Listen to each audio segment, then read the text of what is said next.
ये जो अब ओपेक के हवाले से खबर सामने आई है, इसको आप कैसे देखते हैं कि यूएई और सऊदी अरेबिया के दरमियान जो कन्फ्लिक्ट है वो खुलकर सामने आ रहा है, और हम देखते हैं कि यूएई जो है वो इजराइल के मज़ीद करीब चला गया है और उन्होंने इनकार भी कर दिया है ओपेक के हवाले से। तो कितना ये चीज़ें जो हैं ये अगर हम बात करें गल्फ़ कंट्रीज़ के हवाले से, तो जो इत्तेफाक पहले नज़र आता था इस जंग में वो भी हमें ख़त्म होता दिखाई देता है। और उसमें यूएई की जानिब से जो चीज़ सामने आई वो ये है कि सऊदीया से उन्होंने नाला होकर ये कहा है कि ईरान ने सबसे ज़्यादा जो बॉम्ब मारे हैं ना वो हम पे मारे हैं बजाय इजराइल पे मारने के। मतलब इजराइल पे कम बॉम्बिंग हुई है, ज़्यादा हमारे पे हुई है और आपने हमारा साथ नहीं दिया। तो आप इसको कैसे देखते हैं? पहले तो देखिए, मैं ये जो बमबारी जो मिडिल ईस्टर्न कंट्रीज के कहा जाता है ना कि मिडिल ईस्ट के अंदर ज्यादा बमबारी हो रही है, जी, तो या मिडिल ईस्ट के अंदर यूएई के अंदर 4 गुना ज्यादा मिसाइल मारे हैं ईरान ऐसे ने। ऐसे भले यूएई के अंदर तो डिजर्व भी है, मैं कहता हूं, लेकिन बहरहाल ये सच नहीं है कि ईरान ने जो है ज्यादा ज़्यादा मारे। मिसाइल मिडिल ईस्ट या यूएई के अंदर मारे हैं। आप डेटा नोटिस करें, डेटा के अंदर आप अल जजीरा का डेटा देखें जो 27 अप्रैल तक का डेटा है, उसके अंदर इसराइल के अंदर 26 लोग मारे गए हैं और 8,000 के करीब लोग इंजर हुए हैं। जबकि दुबई यूएई के अंदर, पूरे यूएई के अंदर जो सिचुएशन हमें नजर आई है वो ये नजर आई है कि 12 लोग जो हैं वो उनकी जाने गई हैं और 224 लोग जो हैं वो इंजर हुए हैं। तो आप मुझे ये बताएं कि अगर हमला ज्यादा यूएई के ऊपर जो सामने है, जिसके ऊपर कोई एयर डिफेंसेस की इतनी सारी लेयर्स नहीं है, आयरन डोम, पेट्रियट तो चले हैं और थैड था और पेट्रियट था जो कि खत्म कर दिया था। तो आयरन डोम भी है इसराइल के पास, डेविड स्लिंग भी है, एरो सिस्टम्स भी हैं, उनके अपने इंडिजिनस सिस्टम्स भी हैं, और वो बैठा हुआ भी कहां है, कितने दूर है, बहुत ज्यादा दूर है। तो ये ऐसा कैसे मुमकिन है कि ईरान ने हमले जो है वो मिडिल ईस्ट के ऊपर ज्यादा किए हैं या यूएई के ऊपर ज्यादा किए हैं?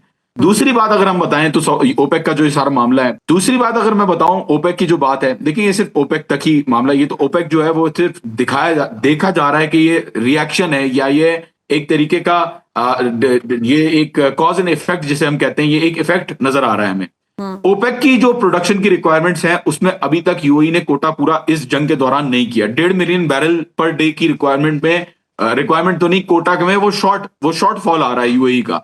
और यूएई पहले चाहता रहा है कि वो अपना कोटा किसी तरीके से बढ़ाएं या वो उनको ज्यादा इजाजत मिले प्रोड्यूस करने की हमेशा से। फिर सूडान के अंदर और यमन के अंदर अगर आप एग्जाम्पल देखें तो सऊदी अरेबिया जो हुकूमत है वहां की, जो मानती है इंटरनेशनली रिकग्नाइज्ड हुकूमत है हुतियों के अलावा, उनको रिकग्नाइज करते हैं। और यूएई सदर्न ट्रांजिशनल काउंसिल एक दूसरा ग्रुप है जिसको वो सपोर्ट करते हैं, जबकि ईरान हुतियों को सपोर्ट करता है। तो वहां पे एक कॉन्फ्लिक्ट हमें नजर आया सऊदी अरब और यूएई का। और फिर कॉन्फ्लिक्ट हमें सूडान के अंदर भी नजर आया कि सूडान के अंदर यूएई ने जो है वो जो रैपिड सपोर्ट फोर्सेज है, आरएसएफ है, जो जुल्म कर रही है वहां पे हेमेदती की जो क्यादत के अंडर, उनको बहुत सारा असला पहुंचाया, जबकि सऊदी अरेबिया जो है वो सूडानीज आर्म फोर्सेस को सपोर्ट करता है। तो ये कॉन्फ्लिक्ट हमें होता हुआ नजर आ रहा है मिडिल ईस्ट के अंदर। यूएई जो है मुझे लग रहा है कि आगे जाके और ज्यादा डिवाइड होगा। ओपेक से वो निकल गया है तो उसने चैलेंज किया है एक ओलिगोपोली को। देखें, ये एक ओपेक की जो कंट्रीज हैं वो मिलकर प्राइस डिसाइड करती थी कि ऑयल तेल कितने का बिकेगा, तेल की कितनी प्रोडक्शन होनी चाहिए। तो ये जो आई थिंक कार्टेल है उसको यूएई ने तोड़ा है, तो चैलेंज किया है पूरे यूएई की जो स्ट्रक्चर है, जो सिक्योरिटी अरेंजमेंट्स है और जो इकोनॉमिक अरेंजमेंट्स है उनको। तो आई थिंक आगे जाके ये चीज और बढ़ेगी, आगे जाके और ज्यादा डिवाइड पैदा होगा, और आगे जाके मुझे यूएई के साथ दूसरे ममालिक बहरीन, कुवैत, ये भी नजर आ रहे हैं जो कि कतर और सऊदी अरेबिया जैसे ममालिक के आमने सामने खड़े हुए होंगे।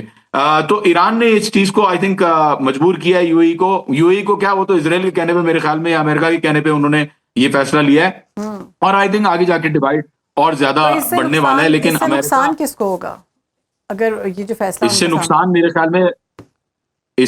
मेरे ख्याल में पूरे खत्ते को होगा, क्योंकि देखें, जब आप एक अलायंस बनी हुई है, यूरोपियन यूनियन फॉर एग्जांपल अगर टूट जाए, यूरोपियन यूनियन में एक मुल्क कहता है कि भाई मुझे नहीं रहना, तो पहले कतर जा चुका है, बाय द वे 50 साल कतर रह के जा चुका है ओपेक से, लेकिन कतर का इतना फर्क नहीं पड़ा क्योंकि कतर गैस की वजह से गया था, एलएनजी की वजह से जो है वो एग्जिट किया था। यूएई का एग्जिट करना ऑयल के ऊपर अफेक्ट करेगा। एक तरीके से फायदा भी हो सकता है, अगर ज्यादा ऑयल प्रोड्यूस करता है यूएई तो प्राइसेस कंपीट करेंगी, लेकिन यूएई अकेला इतनी ताकत नहीं रखता कि वो इतना ऑयल प्रोड्यूस कर ले कि किसी तरीके से बहुत ज्यादा शिफ्ट आ जाए मार्केट की प्राइसेस के अंदर। लेकिन बहरहाल कंपेटिटिवनेस की वजह से प्राइसेस कम तो होंगी लॉन्ग टर्म में, ये नजर आ रहा है। लेकिन जो आई थिंक एक सिक्योरिटी और एक जो स्टेबिलिटी है मिडिल ईस्ट के अंदर, वो स्टेबिलिटी कम होती हुई मुझे नजर आ रही है। तो दुनिया के लिए मेरे ख्याल में अच्छी चीज है कि वो अलग हो गए हैं और वो अपना ऑयल आउटपुट बढ़ाएंगे, लेकिन उनके खुद के लिए अच्छी चीज नहीं है फर्स्ट ऑफ ऑल, और मिडिल ईस्ट की स्टेबिलिटी के लिए ये चीज अच्छी चीज नहीं है, क्योंकि दूसरे मुल्कों के लिए प्रेसिडेंट सेट हो गया है कि वो एग्जिट करें इन मुआहिदों से। तो आई थिंक हमको तो फायदा है, लेकिन उनको फायदा नहीं है जो उस रीजन के अंदर है। बिल्कुल ठीक है। अच्छा, ये जो ट्रंप की जानिब से जो एक बयान सामने आया है कि वो डार्क ईगल प्लान मशरिक़ वस्ता में लेकर आ रहे हैं हाइपरसोनिक मिसाइल की सूरत में, और जंग का आगाज़ दोबारा से करेंगे, स्टेट ऑफ होर्मुज़ को इस तरह से वो कहते हैं हम आज़ाद करवाएंगे। तो अब क्या समझते हैं कि ईरान इस सारी सूरत में मुकाबला करने की सकत रखता है? क्योंकि उस मिसाइल के हवाले से बताया गया है कि बहुत ख़तरनाक है और जो ईरान का मिसाइल सिस्टम है उसको भी वो तबाह कर सकता है।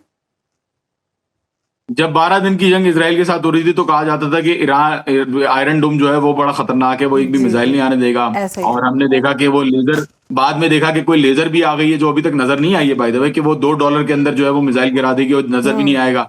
फिर हमने देखा कि जो इब्राहिम लिंकन और जेरल्ड आर फोर्ड आ रहे हैं, एक इब्राहिम लिंकन के ऊपर 17 जगह से हमला हुआ जब जब वो करीब आता, और जेरल्ड आर फोर्ड के ऊपर आग लगी जब वो आ गया लॉन्ड्री रूम में, $14 अरब के जहाज के अंदर आग लग गई। हैरत की बात है, वो ना सिर्फ गया ग्रीस पहली दफा, बल्कि दोबारा अब वो जा रहा है जेरल्ड आर फोर्ड। तो बात सारी ये है कि देखें, बहुत सारी चीजें नजर आती हैं कि बड़ी खौफनाक हैं, और ईरान क्या कर पाएगा या नहीं कर पाएगा। पहले अगर अमेरिका ने ये गलती करके मिसकैलकुलेट करके हमला करके ईरान को स्ट्रेट ऑफ होर्मुज दे दिया, तो मेरा सवाल तो ये रहता है कि अब अगर हमला करेगा तो क्या देगा ईरान को? क्योंकि देखें, ये बात अब क्वेश्चन नहीं रही कि ईरान सर्वाइव कर सकता है या नहीं, ईरान ने सर्वाइव करके दिखाया है पूरी दुनिया को। और बड़े बड़े तजियाकार, बड़े बड़े लोग जो बातें करते थे कि स्ट्रेट ऑफ होर्मुज भी नहीं बंद कर सकता ईरान, ईरान अमेरिका और इजराइल का कुछ भी नहीं बिगाड़ सकता, उन सबका मैंने देख लिया है कि वो सब अपनी राय बदल चुके हैं और इस बारे में कोई बात नहीं कर रहा कि ईरान अगला अटैक सर्वाइव नहीं कर पाएगा। तो ये पूरी दुनिया को पता है कि जितने भी ट्रूप्स आ जाएं, 50,000 सोल्जर्स यूएस के इस वक्त पूरे रीजन के अंदर हैं, 500 एयरक्राफ्ट उनके मौजूद हैं, 20 नेवी शिप्स मौजूद हैं, और उनके जो कैरियर्स हैं, बुश भी आ रहा है और आइजनहावर भी आ रहा है अब तो बात सारी ये है कि इससे फर्क कोई नहीं पड़ने वाला। इन सारी चीजों का जो सोल्यूशन है वो यही है कि अमेरिका किसी तरीके से अग्री कर ले, एक्सेप्ट कर ले, और यहां से ब्लॉकेड खत्म करके चला जाए, एंड हमेशा के लिए चला जाए, मैं तो ये कहूंगा। क्योंकि जब तक अमेरिका इन चीजों को रखेगा अपनी कंट्रोल में, जब तक अपर हैंड रखने की कोशिश करेगा, तब तक कोई भी गैरतमंद कौम जो है वो राजी नहीं होती मुज़ाकरात करने के लिए या उनके साथ कॉम्प्रोमाइज करने के लिए। तो कोई या तो फेयर और रीजनेबल टर्म्स के ऊपर बात करे आके, या तो एग्जिट करके चला जाए। ये दो ऑप्शंस हैं। लड़ाई अगर करेगा तो दोबारा जो पहले ना कर सका वो अब क्या कर लेगा। क्योंकि पूरी दुनिया इस वक्त परेशान है कि इजराइल और अमेरिका जो है वो खुद एक जंग मुसल्लत करके बैठा हुआ है ईरान के ऊपर, और उसकी वजह से पूरी दुनिया इससे इफेक्ट हो रही है। और ज़्यादा वो वाले ममालिक, पाकिस्तान जैसे ममालिक जो कि पहले ही जिनकी मईशत जो है वो बड़ी मुश्किल से खड़ी हो रही है, बैठ रही है, उसकी भी कमर तोड़ रहे हैं। अच्छा, अभी हमने बरतानिया के हवाले से जो स्टेटस है उस पर हमने देखा है कि ट्रम्प कहते हैं जी बरतानिया जो है वो हमारे साथ है, शाह चार्ल्स जो है वो कहते हैं मैं आपसे मुत्तफिक हूँ, और आप बिल्कुल ईरान जो है ना वो न्यूक्लियर नहीं बना सकता किसी सूरत भी। जबकि उससे अगले रोज़ हमने देखा कि शाह चार्ल्स जो है उनकी जानिब से गुफ्तगू की गई, लेकिन उन्होंने ऐसी कोई बात नहीं की।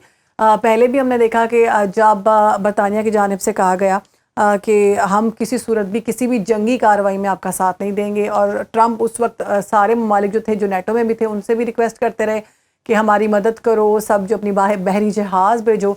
जब किसी ने हेल्प नहीं की, उसके बाद बरतानिया ने कहा कि साइप्रस के मामले में हम आपकी हेल्प कर सकते हैं। तो उस पर हमने देखा कि ट्रंप ने कहा कि हमें आपकी हेल्प की ज़रूरत नहीं है, और अब दोबारा से ये बातें कर रहे हैं। तो आप क्या समझते हैं, ये वही जो पहले एक खेल खेल रहे थे कि खुद से बातें बनाते थे, खुद से लोगों को खुश करते थे, ये बरतानिया वाला बयान भी ऐसा ही है? देखिए, बिल्कुल आपने सही कहा, खुद से बातें बना के खुद से ही मतलब अपने आप को ही हार पहनाते रहते हैं ट्रम्प साहब, और उनकी जो लोग हैं पीट हेग्सेथ और मार्को रूबियो, ये अपने आप को ही तसल्लियां देते रहते हैं। ना यूके आने वाला है इसके अंदर, यूके बल्कि बात हो रही है मैरिटाइम, एक मैरिटाइम फोर्स की बात हो रही है कि मल्टीनेशनल मैरिटाइम फोर्स बनेगी जो नॉर्थ वेस्ट यूरोप को और हाई नॉर्थ को रशिया के खिलाफ जो है वो डिफेंड करेगी। तो ये उसका फोकस ईरान के ऊपर नहीं है, वो रशिया के ऊपर जो है वो ज्यादा फोकस किए हुए हैं। और देखें, बात सारी ये है कि ये सारे ममालिक रिकग्नाइज कर चुके हैं कि जो रोब और दबदबा यूनाइटेड स्टेट्स ने बनाया हुआ था डरा डरा के पूरे पूरे मुल्कों को, ग्रीनलैंड के ऊपर कभी इशारा कर देते हैं कि मैं ग्रीनलैंड के साथ ये कर दूंगा, नेटो के ऊपर करते हैं कि जी नेटो में खत्म कर दूंगा। आज तक नेटो ने यूनाइटेड स्टेट्स की हेल्प नहीं मांगी, बल्कि यूनाइटेड स्टेट्स ने नेटो को इस्तेमाल किया।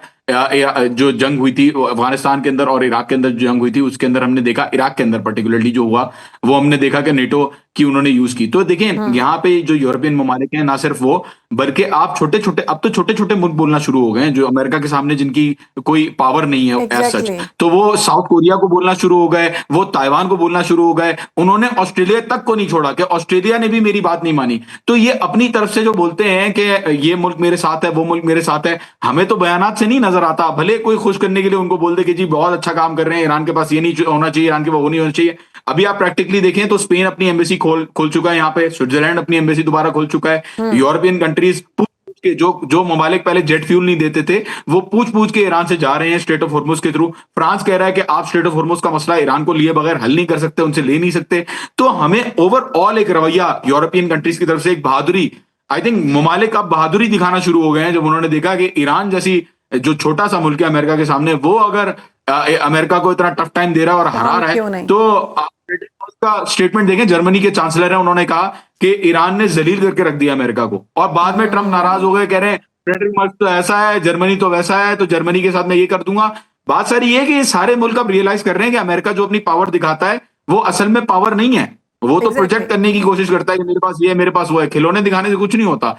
तो यूरोपियन कंट्रीज अब रिकग्नाइज कर चुके हैं। मुझे नहीं लगता यूके के ऊपर प्रेशर होगा तो ज्यादा कुछ हो पाएगा। अकेला यूके ही था जिसने बेसिस को दिया शुरू में, बाकी किसी ने अपनी लैंडिंग स्ट्रिप्स नहीं दी, टेक ऑफ स्ट्रिप्स नहीं दी, एयर स्पेस तक कुछ मुल्कों ने मना कर दिया कि हम एयर स्पेस इस्तेमाल नहीं करने देंगे तुमको। तो आई थिंक यहां पे हमें नजर आ रहा है कि जो वैल्यू है, और ये चीज दिखाती है कि जो अमेरिका की वैल्यू है as the global super power, as the leader of the unipolar world, वो वैल्यू एकदम चकनाचूर कर दी है ईरान ने। और मेरे ख्याल में दूसरे मुल्क भी अब शुरू होंगे, खड़े होना शुरू होंगे, अमेरिका के खिलाफ बोलना शुरू होंगे और खुल के जो है वो बताएंगे कि भाई हम आपके साथ नहीं है। वो जब अपनी नेवी नहीं भेज पा रहे थे स्ट्रेट ऑफ हॉर्मुज के अंदर, कह दिया था नेवी ने कि हम प्रोटेक्ट नहीं कर सकते कंटेनर्स को, तो कौन दूसरा आएगा उनकी मदद करने के लिए? आई डोंट अंडरस्टैंड दिस, कि जितनी भी कोशिश करने उससे कोई फायदा नहीं होगा।